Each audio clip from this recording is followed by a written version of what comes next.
Hello everyone and welcome to our channel.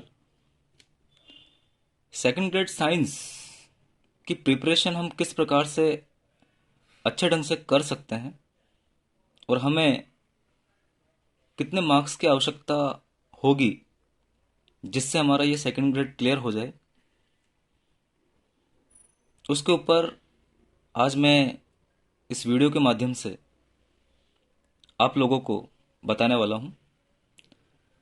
तो dear students, देखिए, second grade science की हम बात करें तो यहाँ पर जो सिलेबस है हमारे पास फर्स्ट पेपर और सेकंड पेपर का। फर्स्ट पेपर में आपका जीके का सिलेबस है और सेकंड पेपर में आपका साइंस में बायोलॉजी, केमिस्ट्री और फिजिक्स आने वाली है। तो डियर स्टूडेंट्स, अगर मैं मार्क्स डिस्ट्रीब्यूशन की बात करूं सबसे पहले, तो जो आपका जीके का पेपर है वो 100 क्वेश्चंस के साथ, यानी 100 क्वेश्चंस इसमें आएंगे और ये 100 क्वेश्चंस आपके हो जाएंगे 200 मार्क्स के। ये आपका फर्स्ट पेपर हो जाएगा। और सेकंड पेपर की हम बात करें तो जिसमें हमारी जनरल साइंस आने वाली है, जिसमें बायोलॉजी, केमिस्ट्री और फिजिक्स तीनों का पोर्शन है, हमारा सब्जेक्टिव पेपर होगा इसमें। और इसकी मैं बात करूं तो टोटल यहाँ पर जो प्रश्न आने वाले हैं वो 150 क्वेश्चंस आपके पास आएंगे और टोटल मार्क्स इनके हो जाएंगे 300 मार्क्स। तो डियर स्टूडेंट्स, दोनों को हम टोटल करें तो टोटल आपके 500 मार्क्स का ये पेपर हो जाएगा सेकंड ग्रेड का। अब 500 मार्क्स में से मोटे मोटे तौर पर हमें कितने मार्क्स चाहिए कि हमारा सिलेक्शन हो जाए, तो पिछली मेरिट के आधार पर अगर मैं बताऊं तो जनरल कैटेगरी वालों को लगभग 500 में से 282 टू 90 मार्क्स लाने हैं। ओबीसी वालों को 275 टू 285 मार्क्स लाने हैं। और एससी वालों की मैं बात करूं तो लगभग उनको 245 टू 255 मार्क्स लाने हैं। और एसटी की मैं बात करूं तो 230 टू 240 मार्क्स उन्हें लाने हैं। एक मोटा मोटा आइडिया मैंने आप लोगों को यहाँ पर बता दिया है कि किस प्रकार से आप लोगों को तैयारी करनी चाहिए कि आपके लगभग इतने मार्क्स तो आ ही जाए, क्योंकि जो ट्रेंड चला आ रहा है सिलेक्शन का वो इन्हीं मार्क्स के ऊपर डिपेंड करेगा। आप इससे ज़्यादा अचीव कर सकते हैं आराम से अपनी तैयारी को मजबूती प्रदान करके। आगे हम सेकेंडरी और senior secondary level, graduation level, teaching methods, इनके मार्क डिस्ट्रीब्यूशन की भी बात कर लेते हैं। लेकिन उससे पहले जो मिनिमम मार्क्स आप लोगों को लाने हैं दोनों पेपर में, उसकी भी हम बात करेंगे। तो जो फर्स्ट पेपर है आपका जीके का, उसमें आपको 40% अचीव करने होंगे, तभी आप लोग क्वालिफाई मार्क्स ला पाएंगे। और जो सेकंड पेपर है हमारे सब्जेक्ट का, उसमें भी 40% आपको अचीव करने होंगे, यानी 40% जीके में आएंगे तभी आपका सब्जेक्टिव पेपर जो है वो चेक होगा। और दोनों के क्वालिफाइंग मार्क्स की हम बात करें तो यहाँ पर आप लोगों को 200 में से 80 मार्क्स लाने हैं। और सब्जेक्ट के पेपर में हम बात करें तो लगभग 120 मार्क्स आपको लाने हैं, क्योंकि 300 नंबर का हमारा पेपर है तो 120 मार्क्स यहाँ पर हो जाएंगे। तो ये अलग अलग आप लोगों को मार्क्स क्वालिफाइंग मार्क्स के रूप में अचीव करने होंगे। और ये शायद मेरे हिसाब से सभी कैटेगरीज वालों के लिए 40-40% ही है सेकंड ग्रेड में, तो आपको 40-40% मिनिमम मार्क्स तो लाने ही हैं दोनों पेपर में। अब आगे हम देखें तो जो जीके का पेपर है वो 200 मार्क्स का हो जाएगा और हमारा सब्जेक्ट का पेपर हो जाएगा वो 300 मार्क्स का हो जाएगा। तो डियर स्टूडेंट्स, यहाँ पर हम देखते हैं सेकेंडरी और सीनियर सेकेंडरी लेवल में से टोटल 180 मार्क्स के क्वेश्चन आने वाले हैं। जो आपका ग्रेजुएशन लेवल है, मैं सब्जेक्ट की बात कर रहा हूँ, उससे 80 मार्क्स के प्रश्न आने वाले हैं। और जो आपका टीचिंग मेथड है, जो कि हमारे सब्जेक्ट के साथ ही है, उससे आपके आने वाले हैं 40 मार्क्स के क्वेश्चन।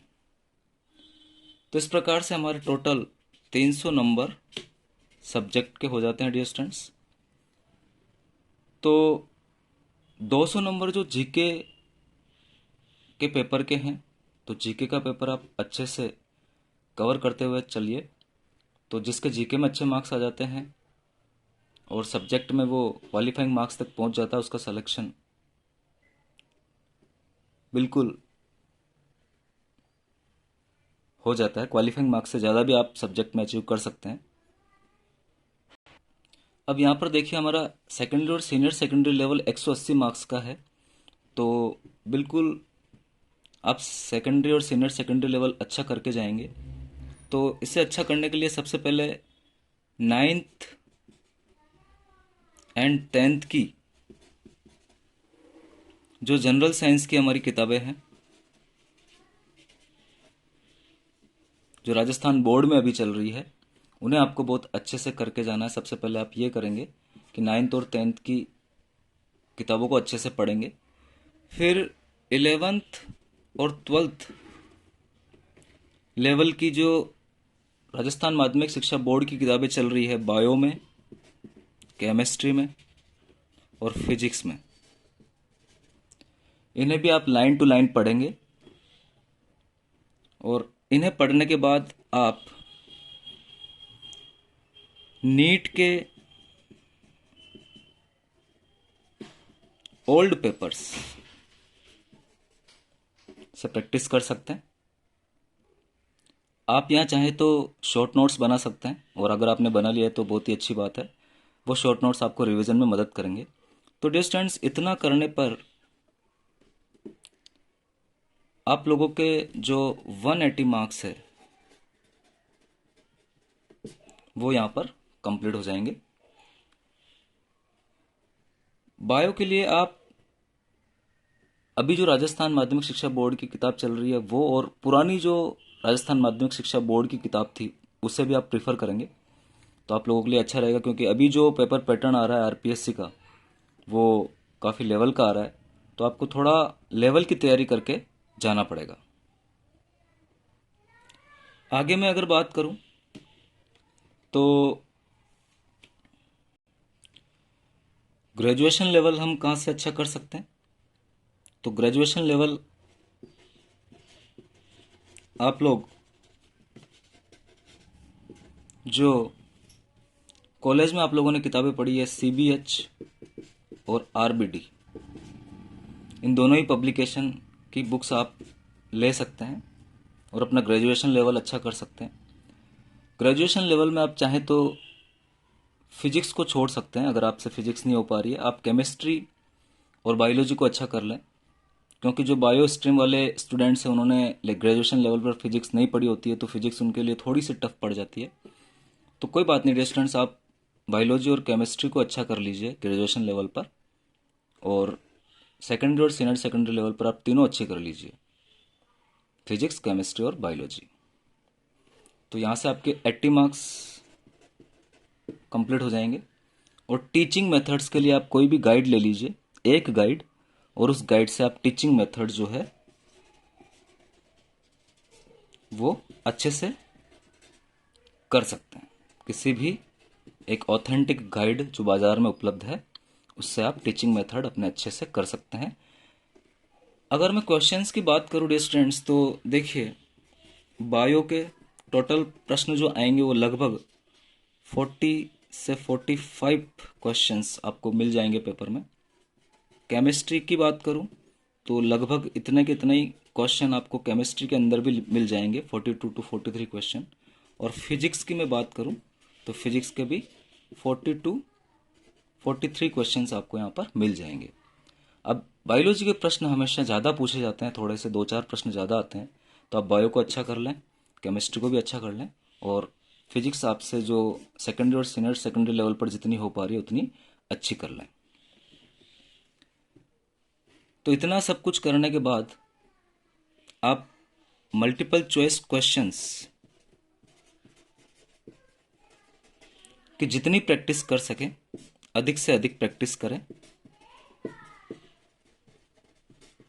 जो पुराने पेपर्स हैं उन्हें आप करके जाएं।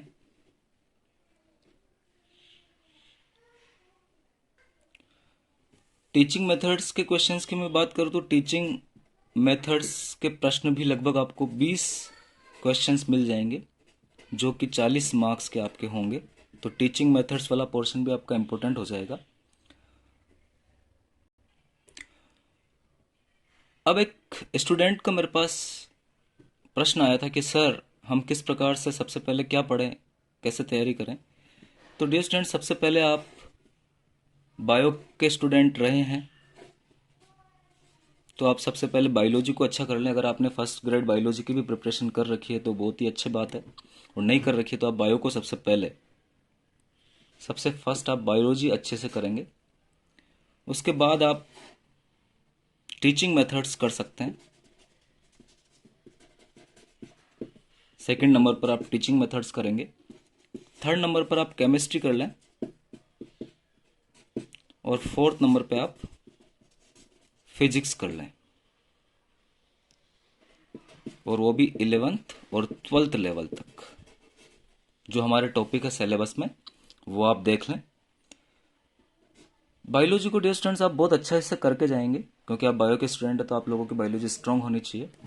टीचिंग मेथड्स आप अच्छे से कर लेंगे, तो बायो को आप अच्छे से करके जाएंगे। तो आप देखिए बायोलॉजी से आप लोगों को लगभग, मैं मानता हूं कि आप लोगों को यहाँ पर 75 टू 90 मार्क्स बायोलॉजी से आ सकते हैं। टीचिंग मेथड से आप लोग आराम से 30 टू 40 मार्क्स हासिल कर सकते हैं।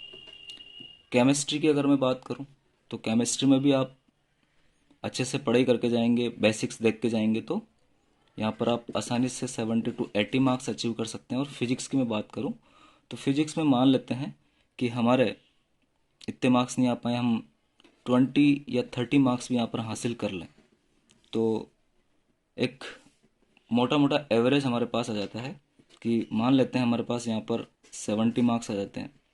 मान लेते हैं टीचिंग मेथड्स में हमारे पास 30 मार्क्स आ जाते हैं। मान लेते हैं हमारे पास यहाँ पर 70 टू 80 नहीं आकर हमारे 70 मार्क्स आ जाते हैं, या 60 मार्क्स हम मान लेते हैं कि हमारे 60 नंबर ही आ रहे हैं, और यहाँ पर हम लगभग 30 मार्क्स अचीव कर लेते हैं फिजिक्स में। तो ये आप लोगों के पास 7 और 3 10 और 6 16 और 3 190 मार्क्स। तो डियर स्टूडेंट्स 190 मार्क्स आपके इजीली जो हमारा सब्जेक्टिव पेपर है उसमें आप अचीव कर सकते हैं। और जो फर्स्ट पेपर है जीके का, उसमें आपको लगभग 80 मार्क्स तो लाना ही है, और 80 मार्क्स मिनिमम है। तो 80 से आप लोग 100 टू 100 120 इस तरह के मार्क्स आप हासिल कर सकते हैं। 80 तो मिनिमम लाना है। 100 से 120 मार्क्स आप 200 में से हासिल करने की कोशिश करिए। तो टोटल मार्क्स की हम बात करें तो 190 आपके सब्जेक्ट में आ जाते हैं, और 120 अगर आपके फर्स्ट पेपर में आ जाते हैं, ये सेकंड पेपर में आ जाएंगे और ये फर्स्ट पेपर में आ जाएंगे। तो डियर स्टूडेंट्स यहाँ पर देखिए हमारे पास 310 नंबर हो जाते हैं। और जनरल कैटेगरी वालों के लिए, ओबीसी कैटेगरी वालों के लिए ये सिलेक्शन के लिए पर्याप्त मार्क्स हो जाएंगे। आप अगर इतने मार्क्स अचीव कर लेते हैं तो डेफिनेटली आपका सिलेक्शन सेकंड ग्रेड में हो जाएगा। थोड़े से कम मार्क्स भी हम यहाँ पर कर सकते हैं, यहाँ पे आप 100 भी ला सकते हैं, यहाँ पे 180 भी ला सकते हैं, तो भी आप लोग आसानी से सेलेक्ट हो सकते हैं। माइनस मार्किंग का विशेष यहाँ पर महत्व है, तो आप माइनस मार्किंग का बहुत ध्यान रखें। उसके लिए आप प्रैक्टिस सेट करें, आप खुद अपनी प्रैक्टिस पर ध्यान दें, ओएमआर को भरें। जितनी आप प्रैक्टिस करेंगे उतनी ही आपके माइनस मार्किंग के चांसेस भी कम हो जाएंगे। तो धीरे धीरे आप पढ़ते जाइए। 17 दिसंबर से 24 दिसंबर तक आप लोगों की तैयारी अच्छी हो जानी चाहिए। बायोलॉजी के मल्टीपल चॉइस क्वेश्चंस मैं अपने चैनल पर भी करवा रहा हूँ। टॉपिक बाई टॉपिक करवाने की पूरी कोशिश कर रहा हूँ। आप वहाँ से भी बायोलॉजी के क्वेश्चन सोल्व करें। और बहुत सारे स्टूडेंट्स जो हैं जिन्होंने फर्स्ट ग्रेड की भी तैयारी कर रखी है, तो उनकी बायोलॉजी वैसे स्ट्रांग होगी, तो वो अभी शुरुआत में टीचिंग मेथड, केमिस्ट्री और फिजिक्स, पहले टीचिंग मेथड कर ले, फिर केमिस्ट्री कर ले, फिर फिजिक्स कर ले, और लास्ट में वो बायोलॉजी वापस रिवाइज कर सकते हैं। तो डियर स्टूडेंट्स, ये मोटा मोटा जो आइडिया है मैंने सेकंड ग्रेड के लिए यहाँ पे आप लोगों को बता दिया है, और मैं आशा करता हूँ कि आप लोगों को यहाँ से काफ़ी हेल्प मिलेगी। Thank you so much.